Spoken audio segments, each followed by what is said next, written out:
십자가 사역을 하셨습니다. 그래서 오늘은 영적 성장의 길 6과인데요. 십자가에 대해서 예수님의 사역은 무엇인가에 대해서 한번 다뤄보고자 합니다. 우리 사도신경 여기 앞 화면에 있는 부분만 한번 읽겠습니다. 우리 같이 읽습니다. 본디오 빌라도에게 고난을 받으사 십자가에 못 박혀 죽으시고 장사한 지 사흘 만에 죽은 자 가운데서 다시 살아나시며 하늘에 오르사 전능하신 하나님 우편에 앉아 계시다가 저희로서 산자와 죽은 자를 심판하러 오시리라. 사도신경 안에 예수님이 하신 사역에 대한 부분들이 정리되어져 있는 부분입니다. 그래서 이 과에서는 6과에서는 십자가의 역사성과 예수님의 죽음이 갖는 의미를 배우게 되고요. 부활의 역사성과 부활이 오늘 우리에게 주는 의미를 배우게 됩니다. 그리고 마지막 때에 있을 심판. 예수님이 그러셨잖아요. 내가 올라간 이대로 다시 오리라. 천사들이 그랬죠. 예수님 올라가신다. 예수님 올라가신 그대로 다시 오실 것이다. 이렇게 이야기하셨는데요. 그렇게 오셔서 심판하시는 부분들에 대한 내용들을 좀 다루게 됩니다. 여러분, 기독교 하면 세상 사람들이 다 아는 기독교의 상징이 있습니다. 그게 뭐냐 하면 이 십자가입니다. 그래서 여러분, 십자가를 볼 때 어떤 느낌이 있는가? 십자가를 묵상하면 어떤 느낌이 있을까? 제가 이 과를 이제 이번 주에 준비하면서 십자가를 좀 묵상했는데요. 내 안에 그 뜨거웠던 십자가, 예수님을 믿고 나서 내 안에 있던 그 뜨거웠던 십자가에 대한 어떤 감격이 어느새 많이 사라져 있더라고요. 제가 그때 십자가만 생각하면 눈물이 나고, 십자가만 생각해도 정말 그 주체할 수 없는 감격이 있었는데, 어느새 그냥 십자가가 좀 이렇게 식어져 버린. 그래가지고 제가 이 과를 준비하면서 십자가 이 단어를 보는 순간 내 안에 왜 이렇게 십자가 식었을까 이래가지고 십자가에 관련, 제가 주로 책으로 이렇게 많이 좀 묵상을 하는데요. 그래서 인터넷으로 십자가에 관련된 책을 한 5권 다시 주문했습니다. 그래가지고 내가 이번 주에 십자가에 대한 책을 다 읽고 다시 한번 감격을 회복해야지 했는데 한 권도 다 못 읽었습니다. 그래서 너무 부끄럽고, 내가 이 올 여름, 제가 이제 보통 여름 때 되면 사역이 조금 이제 여유로워지고, 지난주에 이제 제자반 사역반도 다 이제 방학을 했기 때문에 조금 여유로워지고 휴가도 있고 그러잖아요. 그러면 여름에 읽을 책들에 대한 어떤 준비를 합니다. 그래서 이제 내가 이 5권의 책과 또 몇 권 더 제가 이제 좀 선정해 놓은 책이 있는데, 그래서 한 10권 정도를 이번 2달 동안 읽어야 되겠다 이래가지고 딱 목록을 정했는데요. 여러분, 이 여름에 십자가에 관련된 책들을 좀 읽으시면 이 휴가 기간에 좋을 것 같습니다. 제가 지금 딱 떠오르는 생각이 추천할 책 좀 목록을 적어볼까 생각이 드는데, 제가 다음 주에 한번 좋은 책들 또 목록, 여름 휴가에 우리가 읽으면 참 좋을 책들 목록을 또 한번 정리를 한번 해보겠습니다. 네. 그래서 우리가 이제 십자가에 대한 부분들을 이번 과에서 다루게 됩니다. 우리 이 글을 한번 보시면 이렇게 적혀져 있습니다. 그리스 로마 문화에서 십자가는 수치의 표상이었기 때문에 십자가를 기독교 최고의 상징으로 택한 것은 매우 놀라운 일이다. 로마인들은 고통스럽고 굴욕적인 십자가형의 죽음을 가장 흉악한 범죄자와 가장 위협적인 역적들에게 구형했다. 역사상 십자가형을 받은 로마 시민은 단 한 사람도 없었다. 로마 원로원의 한 의원은 십자가라는 단어 자체가 각 로마 시민에게 뿐만 아니라 그의 생각과 눈과 귀에도 완전히 사라져야 한다고 주장하기도 했다. 그럼에도 불구하고 십자가는 기독교의 상징이 되었다. 그 이유는 무엇일까? 그리스 로마 문화에서 십자가는요, 제가 나중에 한번 십자가형에 대해서 조금 이따 설명드리겠지만 굉장히 무거운 형벌입니다. 그래서 주로 반역을 일으킨 죄, 그러니까 국가를 대항했던 죄들, 그런 것에 행해지는 형벌이었기 때문에 십자가형이라는 것 자체가 굉장한 수치였는데, 그 수치를 기독교의 상징으로 삼았다는 거죠. 수치를 상징으로 삼은 그 의미가 뭘까? 하나님이 수치스러운 우리 인생을 영화로운 인생으로 바꿔주시는 그 놀라운 문이 십자가잖아요. 그런 은혜가 우리에게 있는 거죠. 그래서 수치의 십자가가 영광의 십자가로 바뀌어지는, 수치스러운 우리 인생이, 수치스러운 우리의 죄가 하나님 앞에 영광스러운 존재로 바뀌게 되는 그런 것들을 직접 인간이 받을 수 있는 최고의 형벌을 통해서 예수님이 보여주시는 거죠. 그런 은혜가 있는 것이죠. 그래서 십자가야말로 예수님이 누구신가를 가장 잘 보여주는 것입니다. 그리고 십자가야말로 예수님이 우리에게 하신 사역을 가장 잘 표현해 주시는 거죠. 그래서 십자가형이란 이렇습니다. 기원은요 페르시아인들이 고안했는데 알렉산더 대왕이 이 페르시아인들의 십자가형을 보고 배웠습니다. 그래가지고 이걸 가져오게 되고, 그리고 로마가 카르타고라는 지역을 점령한 그쪽을 들어가면서 이걸 보게 됩니다. 그래서 로마가 사형 제도로 가져오게 됩니다. 근데 형벌 순서가 어떻게 되냐면요, 십자가형을 언도받은 사람은 채찍질을 받는데 그냥 채찍이 아니라요, 이 채찍 끝에는 쇠 조각과 뼈 이런 것들을 달아 놓습니다. 그래서 이 채찍을 한번 휘두르면 그냥 우리가 이렇게 탁 맞고 끝나는 게 아니라요, 채찍을 휘두르면 그 채찍이 예를 들어서 팔에 던지면, 팔을 치면 팔에 감깁니다. 왜냐하면 이게 쇠 조각이나 뼈 조각이 있기 때문에 감겨서 딱 붙습니다. 그러면 좀 징그럽죠. 이 아침에 땡기면요 이게 살이 털려서 나갑니다. 그러니까 굉장히 고통스럽고요. 그 십자가형의 채찍을 받으면 일단은 피범벅이 다 됩니다. 이렇게 사람 몸이. 그래서 그 패션 오브 크라이스트 보면 그 십자가형 전에 채찍 받는 예수님의 모습이 나와 있는데, 그것을 이제 그 감독이 그 고백하기를 굉장히, 사실 이것보다 더 심한데 영상이기 때문에 굉장히 이제 아주 작은 부분만 이렇게 했다라고 이야기를 하는데요. 굉장히 심한 형벌이죠. 그래서 채찍질을 받고 나면 거의 이제 정신을 잃습니다, 사람들이. 그리고 나서 이 십자가의 가로기둥, 이 가로기둥을 이렇게 짊어지고, 자기가 못 박힐 그 가로기둥을 짊어지고 처형 장소까지 가게 되는데요. 이 가로기둥의 무게가 14kg입니다. 14kg고 길이가 18m입니다. 18m에 14kg 되는 가로기둥을 짊어지고 가게 되죠. 예수님은 이제 그것을 짊어질 기력이 없어서 계속 쓰러지시니까 누가 대신 집니까? 누구요? 네, 구레네 시몬이 대신 이렇게 짊어지죠. 그래서 가게 되죠. 그래서 처형 장소에 이르면 이미 세로 기둥은 세워져 있습니다. 근데 이 그 세워져 있는 세로 기둥에 가로 기둥을 부착하는데, 요 부분에 있어서는 학자들 사이에 조금 이제 의견이 다르기도 합니다. 그러니까 세워진 것에 그냥 이렇게 뭐 부착시킨다 이런 게 있고, 영화처럼 그 눕혀진 상태에서 다 한 다음에 당겨서 이렇게 쿵 세운다 뭐 이런 의견들이 있는데요. 어쨌든 뭐 그렇게 됩니다.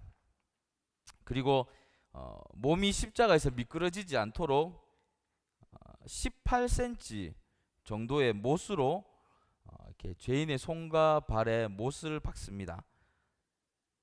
그리고 몸을 지탱하기 위해서 때로는 이제 이게 밧줄로 이렇게 감기도 하거든요.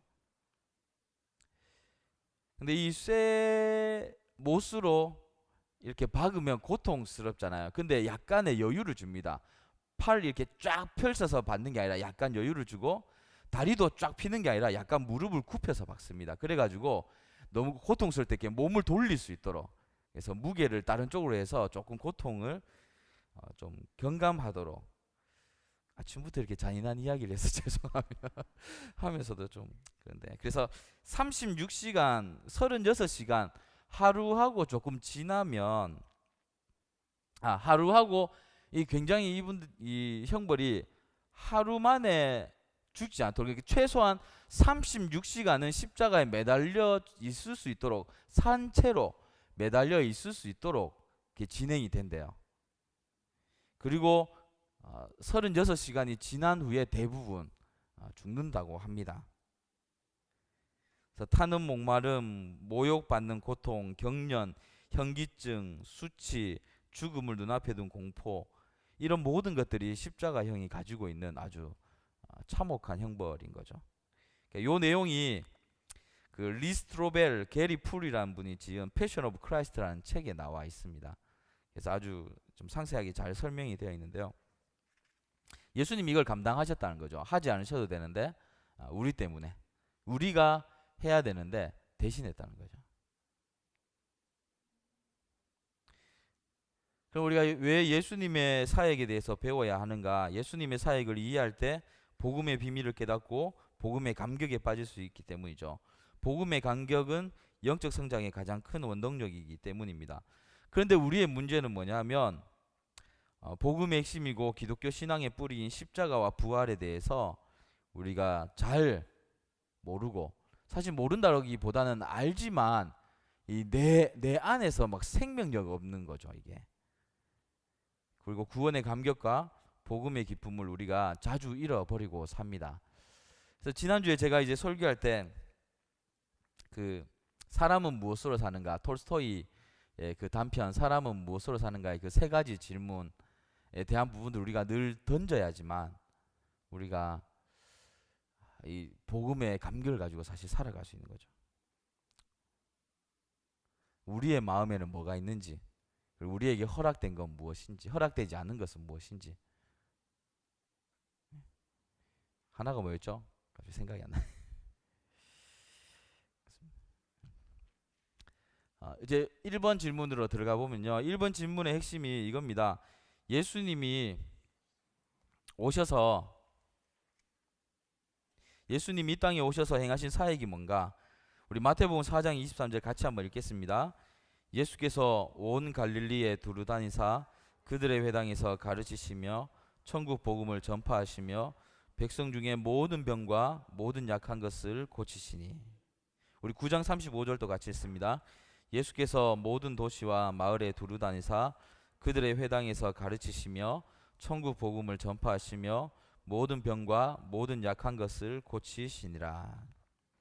예수님이 이 땅에서 행하신 사역을 세 가지로 나누면 이렇습니다. 가르치셨습니다. 그리고요, 천국 복음을 전파하셨고 모든 병과 모든 약한 것을 고치셨습니다.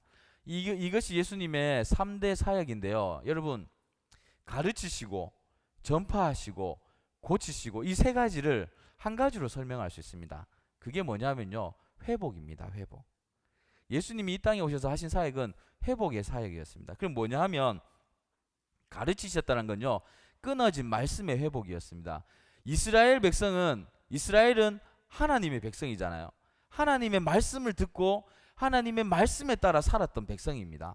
그런데 말라기 선지자가 오고 나서 예수님이 오시기 전까지, 마태복음 쓰기 전까지 400년 동안 하나님의 말씀이 침묵했습니다. 하나님의 말씀을 듣고 사는 백성이 말씀이 끊어졌다는 거죠. 생명이 끊어진 거죠. 여기에 대해서 예수님이 가르치셨다는 건 뭐냐면 끊어진 말씀을 회복시켰다는 거죠. 하나님의 백성으로서 말씀을 들어야 하는 그 끊어진 것, 그것을 회복시키신 거죠. 두 번째로 천국 복음을 전파하셨다라고 나오는데요, 천국 복음을 전파하셨다는 것은 이스라엘 백성들이 가지고 있는 소망이 뭡니까? 하나님 나라에 대한 소망이죠. 하나님 나라, 내가 하나님 나라에 간다, 내가 천국에 간다, 하나님과 영원히 산다. 이 천국의 소망을 가지고 사는 것이 이스라엘 백성이었습니다. 그런데 천국 소망을 가지고 사는 이들의 실제 삶은 어떠냐? 로마의 식민지 백성이라는 처참한 환경, 그리고 같은 민족이었던 사람들조차도 서로가 서로를 향해서 등을 돌리는, 그러니까 천국을 소망하고 사는 사람들이 천국을 다 잃어버린 거죠. 지금 삶도 힘든데 천국까지 어떻게 생각합니까? 여러분, 우리가 경제적인 부분도 그렇잖아요. 지금 내 삶이 너무 힘들면 신앙도 생각 못 하잖아요. 그래서 그런 분께 말씀하시는 분들 있잖아요. 저희 어머님도 제가 너무 어렸을 때 어머님이 주일에도 뭐 일을 하시니까, 막 가게를 열고 일을 하시니까, 그래서 제가 한번 물어봤죠. 엄마는 왜 교회 안 가는데? 엄마는 교회 안 가면서 왜 우리 보고 가라 하는데? 그러니까 이제 어머니가 그러시더라고요. 교회도 돈이 있어야 가지. 그래서 너희들 헌금 주려면 내가 돈 보냈네. 이제 이런 거, 그러니까 현실이 너무 힘들면 신앙조차도 생각 못하는 그런 부분들이 굉장히 많이 있죠. 그러니까 마찬가지였습니다. 이스라엘 백성들이 삶이 너무 힘겨우니까 천국 소망도 잃어버린 거죠. 그런데 예수님이 천국을 전파하시면서 다시 한번 궁극적인 우리의 소망을 회복시키신 거죠. 그리고 마지막으로 모든 병과 모든 약한 것을 고치셨습니다. 이게 뭐냐 하면 이스라엘 백성으로서 어떤 이스라엘 백성으로서의 어떤 그 신분, 하나님의 자녀됨의 신분이죠. 그러니까 성전에 들어갈 수 있는 자들 중에 성전에 들어갈 수 없는 사람들이 병이 있는 사람들, 그리고 장애인 사람들, 이런 사람들은 성전에 들어갈 수 없었습니다. 성전에 들어가지 못한다는 건 뭐냐면 하나님의 자녀됨으로써 버림받은 거죠. 그리고 저주받았다라고 생각한 거죠. 그런데 예수님께서 이 모든 걸 다 이렇게 모든 병과 모든 약한 것을 고치시면서 하나님의 자녀됨을 회복시켜 주셨습니다. 그래서 예수님이 말씀을 회복시키시고, 그리고 하나님의 백성으로서 그 받아야 되는 말씀을 회복시키시고, 하나님의 백성으로서 궁극적으로 가져야 되는 천국 소망을 회복시키시고, 그리고 하나님의 자녀됨을 회복시키신 거죠. 그래서 예수님의 3대 사역은 회복으로 이어집니다.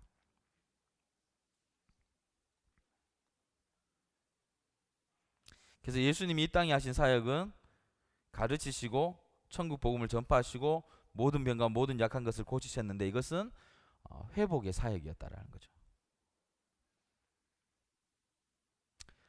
두 번째로 보시면 예수님이 이 땅에 오신 목적과 핵심 사역이 뭔가, 우리 요한복음 10장 10절 우리 같이 한번 읽겠습니다.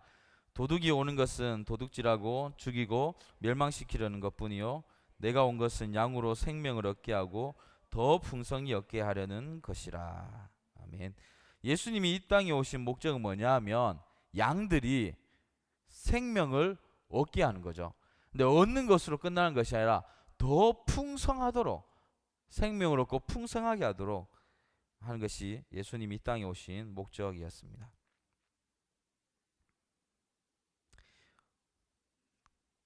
그리고 예수님이 우리에게 다시 한번 말씀하셨죠.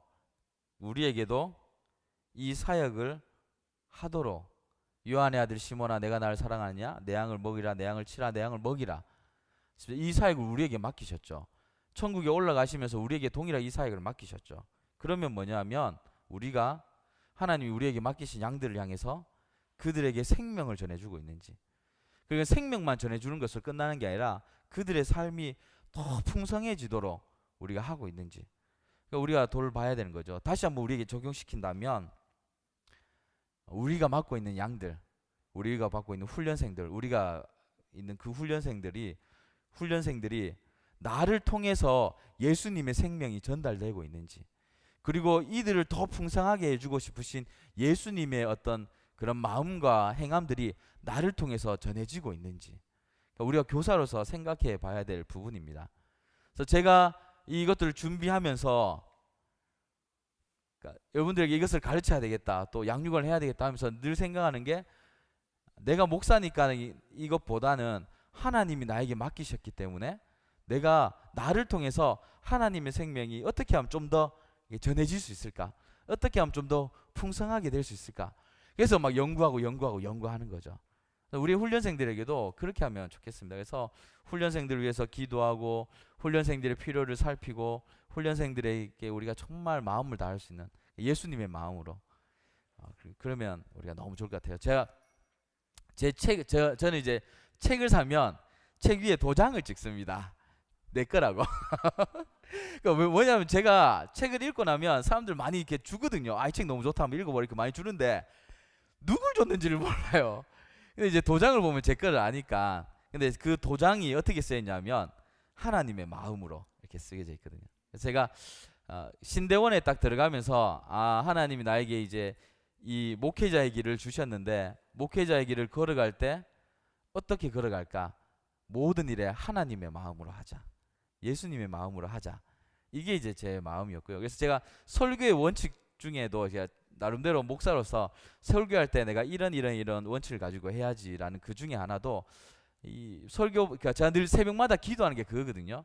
하나님, 제가 성경을 읽으면 이 성경 말씀을 주셨을 때 하나님의 마음이 제가 느껴지면 좋겠습니다. 하나님 왜 이 말씀을 주셨는지, 왜 하나님이 이 말씀을 우리에게 주셔야만 하는지, 그래서 하나님의 마음이 좀 느껴지고, 말씀을 묵상할 때 하나님의 마음이 느껴지고, 이 말씀을 우리 성도님들에게 전할 때도 하나님의 마음이 느껴지고 그 마음을 전할 수 있는 그런 목회자가 되면 좋겠습니다. 제가 늘 기도하거든요. 그래서 우리가 예수님이 이 땅에 오신 목적은 양으로 생명을 얻게 하고 더 풍성히 얻게 하려는데, 그걸 우리에게 다시 주셨다는 거죠. 그래서 우리가 맡은 양들에 대해서 우리가 생각해 봐야 되는 부분입니다. 또 한 가지가 더 있는데요. 마가복음 20장 28절입니다. 우리 같이 한번 읽겠습니다. 인자가 온 것은 섬김을 받으려 함이 아니요 도리어 섬기려 하고 자기 목숨을 많은 사람의 대속물로 주려 함이니라. 그래서 예수님이 오신 목적, 그래서 양으로 생명을 얻게 하고 더 풍성하게 얻게 하기 위해서 예수님이 하신 게 뭐냐 하면 섬기셨다는 거죠. 섬김의 방법을 통해서 하셨다는 거죠. 근데 어떤 방법으로 섬기셨나? 자기 목숨을 많은 사람의 대속물로 주심으로 그렇게 하셨다는 거죠. 그러니까 생명을 주심으로 그렇게 하신 겁니다.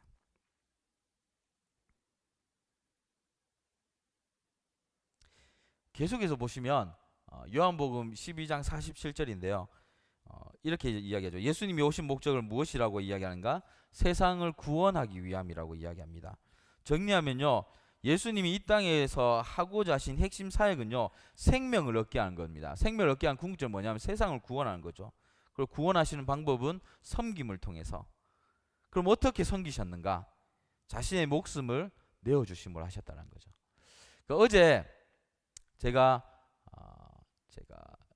5년, 6년 전에, 6년, 7년 전에 가르쳤던 그때 청년부를 담당하고 있을 때였는데요. 그 청년 둘이가 제가 그 지도했던 청년 둘이가 결혼을 했어요. 결혼해서 창원에 살고 있는데, 지난주에 어제 목사님 한번 너무 보고 싶다. 우리 애가 이제 첫째가 태어나서 돌을 했는데 목사님 좀 보고 싶다고. 그래서 이제 보러 왔어요, 창원에. 그래 와가지고 어제 이제 점심 먹고 그때 같이 사역했던 거 이것저것 이야기하면서 그때가 정말 좋았는데 이러면서 이제 그러면서 이제 그 형제가 저희 아내한테 그런 거예요. 사모님, 목사님이 그때 우리 청년부 하신다고 가정을 못 돌보셔서 사모님 굉장히 외로우셨죠. 이러면서 이제 그 청년이 이제 울산에 있는 청년인데 이제 창원에 살면서 자기 아내가 그 창원에 처음 와서 혼자만 이렇게 낯선 지역에 와서 사니까 너무 외로워하고 힘든 걸 보니까 그때 사모님이 대구분이 이렇게 오셔가지고 너무 힘드셨겠다. 그래서 그나마 이제 목사님도 늘 늦게 들어가고 새벽에 나가다 늦게 들어가서 힘드셨겠다는 마음이 들어서 힘드셨죠. 이러니까 이제 아내가 한마디 하더라고요. 그러니까 몸은 굉장히 힘들어하는 것 같았는데 이제 남편 얼굴은 너무 행복해 보였다고. 이제 그러면서 그런 이야기를 하더라고요. 그래서 이제 그때 심지어 제가 어떻게 사역을 했냐면 토요일이 결혼식이었는데 목금 청년들하고 1박 2일 수련회 갔다 오고 그래가지고 막 그 결혼식 준비도 아내가 다 하고 아무것도 못했고요. 그 집에도 거의 잘 못 들어갔습니다. 그래서 막 하는데 이제 아내가 한 번은 묻더라고요. 여보, 그래서 왜? 그러니까 교회에서 뭐 하는데 도대체? 그래서 신방하고 뭐 이것저것 하지. 그러니까 그 신방할 때는 뭐 하는데? 그러니까 신방하면 뭐 이렇게 하고 저렇게 하고 뭐 상담 이야기도 듣고 뭐 말씀도 전해주고 막 격려도 해주고 막 이렇게 이야기한다 이렇게 했어요. 그러니까 아내가 한마디 하더라고요. 여보, 나도 신방해줘. 이러더라고요. 그러니까 이제 그때는 정말 죽을 듯이 했던 것 같아요. 근데 하나님이 그때가 제가 생각해 보면 제일 행복했고 그때가 기쁨이 넘쳤던 것 같아요. 근데 이제 요즘도 행복합니다. 기쁨이 넘칩니다. 근데 그때만큼 이렇게 막 온전히 쏟아내지 못하고 있는 제 자신을 봐서 제가 늘 하나님한테 미안한 마음인 거죠, 사실. 뭔가 사역을 해야 되는데 어떤 어려움이 있고 성도님 어려움이 있고 준비를 해야 되는데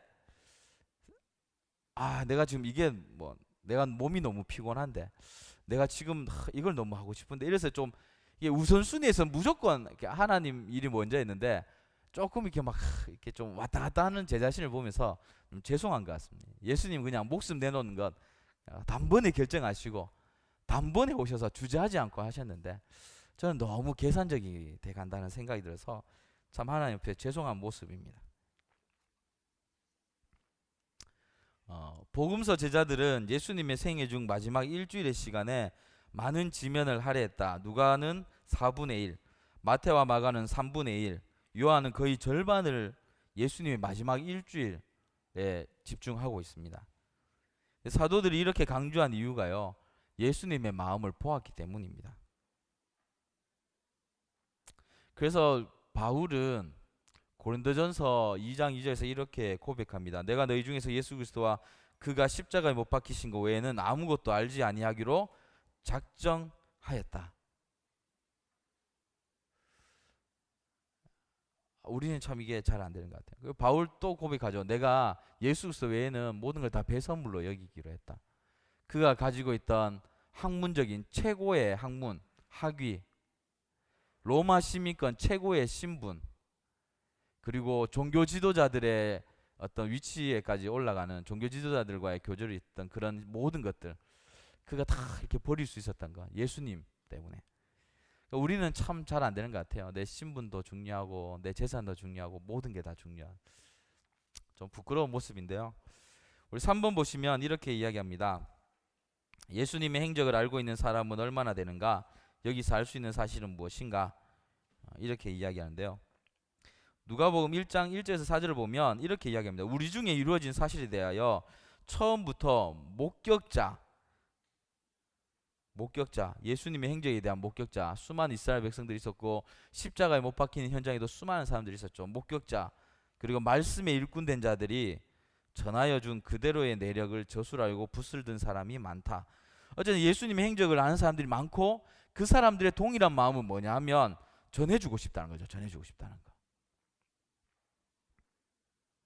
예수님의 행적을 안다면 전할 수밖에 없다는 거죠.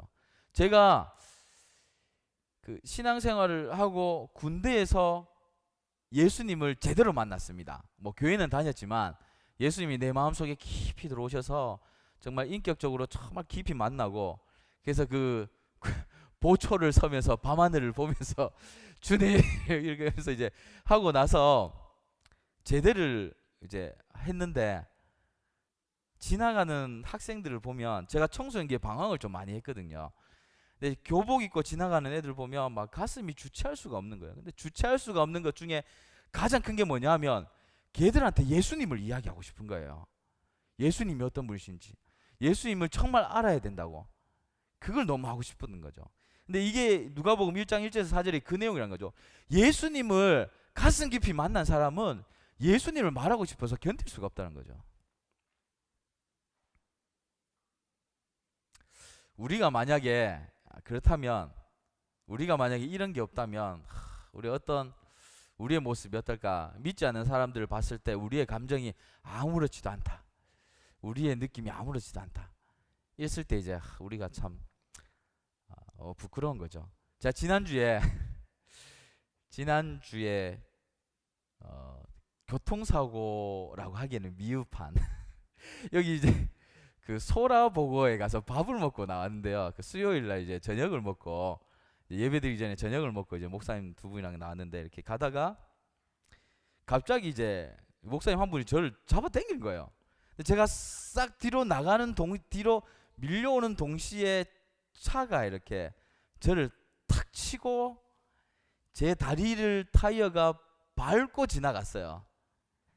그래가지고 이러고 있는데 뭐 괜찮더라고요. 그래가지고 그분이 내려가지고 어떡하냐고 막 이렇게 하시고, 혹시 뭐 이 근처에 사시냐고 이러길래 제가 동신교회 이랬거든요. 그러니까 그러시냐고 뭐 이렇게 했어요. 근데 이제 그쪽으로 쭉 이야기하다가 뭐 병원에 가보세요 뭐 이렇게 하다가 이제 넘어갔는데, 병원에 가서 이제 진찰을 받아보니까 쌤이 뭐 괜찮은 것 같다 이래가지고 그분한테 이제 전화를 했죠. 예, 목요일날 오후에 제가 병원 갔다 왔는데 괜찮은 것 같습니다. 너무 염려하지 마시고. 그리고 이제 제가 사실은 동신교회 목사인데 교회 다니세요? 이렇게 막 하면서, 그러니까 교회를 뭐 어릴 때는 엄마와 갔는데 불신 가정에 그 시집을 와가지고 지금 교회를 안 간 지가 참 오래됐습니다. 뭐 이렇게 이야기하시더라고요. 그래서 제가 목사고 목사는 새벽 기도를 한다고 아시죠? 이러면서 혹시 기도 제목이 있으시면 제가 늘 기도할게요. 그리고 제가 가끔씩 좋은 말씀하고 이런 것들 제가 이렇게 문자도 보내고 이렇게 할게요. 이렇게 해도 되겠어요? 이렇게 생각하니까 뭐 네 이렇게 하시더라고요. 일단 그분은 이제 미안하니까.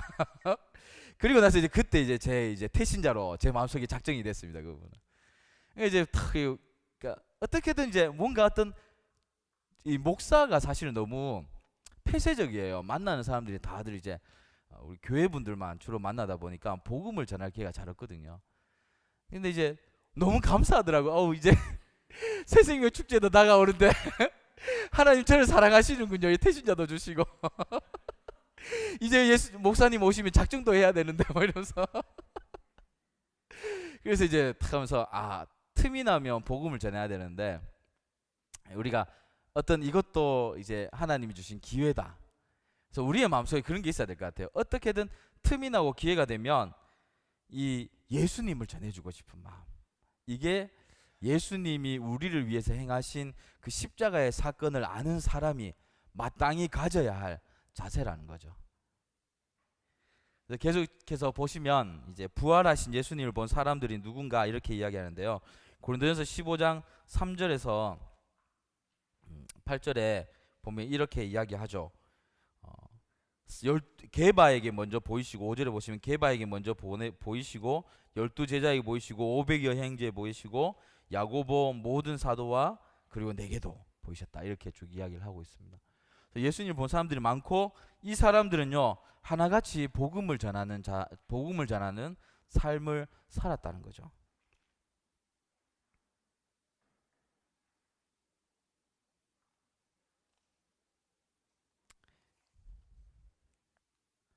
예수님이 십자가에서 죽임을 당하신 이유가 뭔가?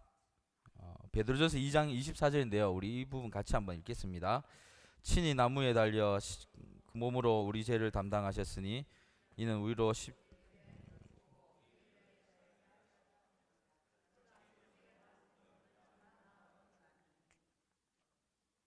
네.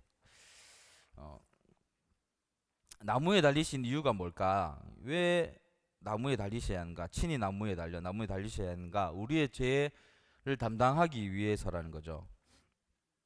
우리의 죄를 담당하기 위해서고 창세기 3장 20절을 보면 너는 흙이니 흙으로 돌아갈 것이니라. 뭐 이렇게 이야기하는데요. 이 부분이 왜 쓰여졌죠? 제가 정신이 없네요. 하여튼데 요것만 보시면 될 것 같아요. 우리 죄를 담당하기 위해서 돌아가셨다라는 겁니다.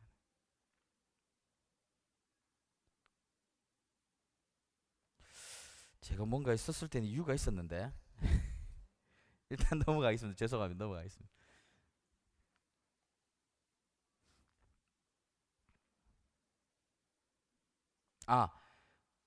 그 창세기 3장 20절에 기억이 났습니다.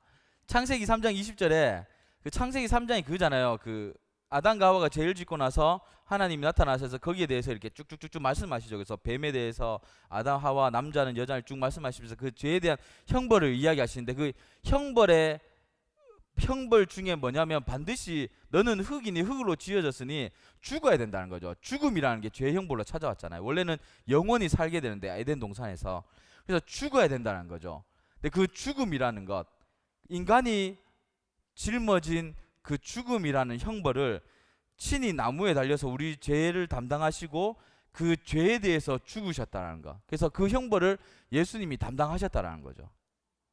그래서 그것을 예수님이 담당하시기 위해서 나무에서 죽으셔야 된다는 거죠. 이 죄의 형벌이라는 거죠. 이게 흙이니 흙으로 돌아갈지.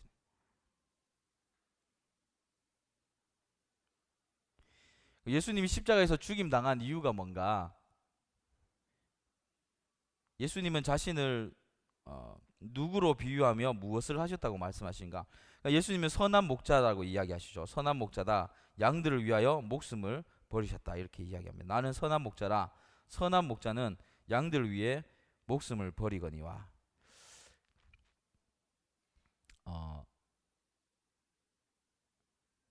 지금 그 동부교회 김서택 목사님이 서울에 계실 때 그때 이제 서울에서 목회를 하실 때 제가 대학생 저희 선교단체에 강사로 오셨습니다. 강사로 오셔가지고 이 부분을 이제 설교를 하시면서 저희들한테 던졌던, 지금으로부터 20년 전인데요, 20년 전에 던지셨던 그 질문이 저에게 아직도 남아 있는데, 그게 뭐였냐 하면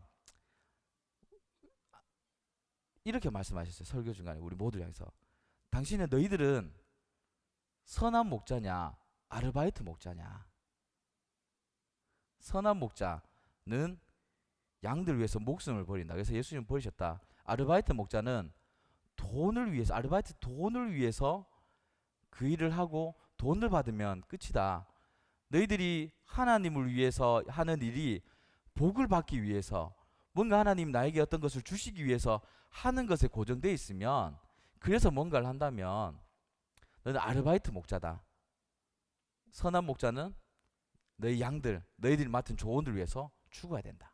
이렇게 이야기하시더라고요. 굉장히 그때 도전이 됐습니다. 그래서 네가 아르바이트 목자냐 선한 목자냐, 이거 잊지 못합니다. 그래서 전, 여러분 혹시 아르바이트 목자는 아니시죠? 우리가 예수님이 그 선한 목자를 닮아가는 우리가 되면 좋겠습니다. 4번에 보시면 무엇을 가지고 우리의 속죄를 이루었는가? 예수님은 자신의 피로, 자기의 피로 단번에 이루셨습니다. 계속해서 넘어가 보면 이 선한 목자신 예수님이 우리에게 맡기신 건 뭔가? 자신의 양들을 우리에게 맡기셨죠. 제가 앞에 이야기했던 요한복음 21장 15절 17절에서 말씀하시죠. 내 양을 먹이라, 내 양을 치라, 내 양을 먹이라. 우리에게 맡기셨습니다. 우리가 아르바이트 목자가 되면 안 되겠죠.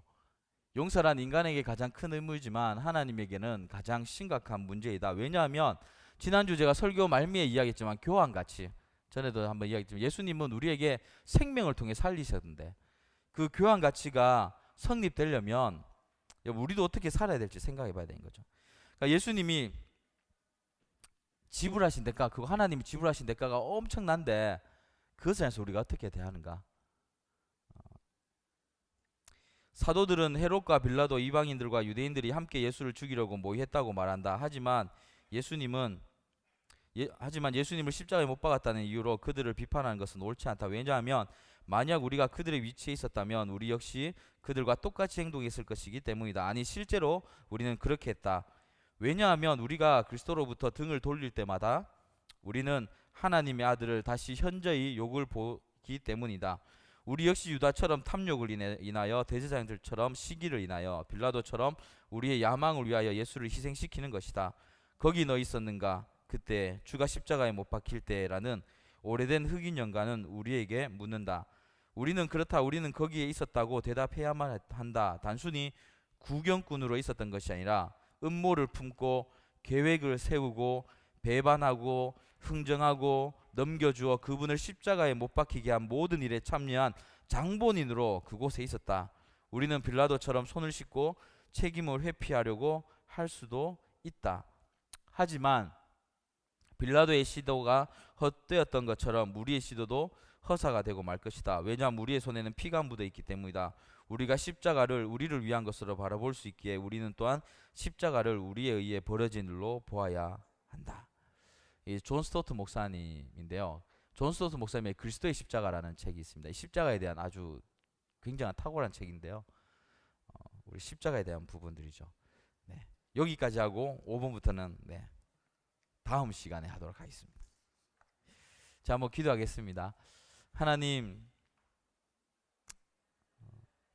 우리에게 예수님의 그 십자가에 대한 감격이 뜨거웠던 때가 있었는데, 하나님, 요즘 우리의 삶을 바라보면 가족과 또 여러 가지 개인적인 문제들, 또 십자가에 대한 익숙함들이 그 감격을 사라지게 만들고, 그래서 식어져 있는 우리의 모습을 바라보게 됩니다. 다시 한번 예수 그리스도 그 십자가의 감격이 우리의 가슴에 불일 듯 일어나게 하시고, 예수 그리스도의 십자가의 보혈의 피가 다시 한번 우리의 심장을 뛰게 하여서 정말 우리가 아르바이트 목자가 아니라 선한 목자의 삶을 살아갈 수 있는 그런 하나님의 귀한 사역자들 되도록 주님 인도하여 주옵소서. 감사합니다. 예수님의 이름으로 기도합니다. 아멘.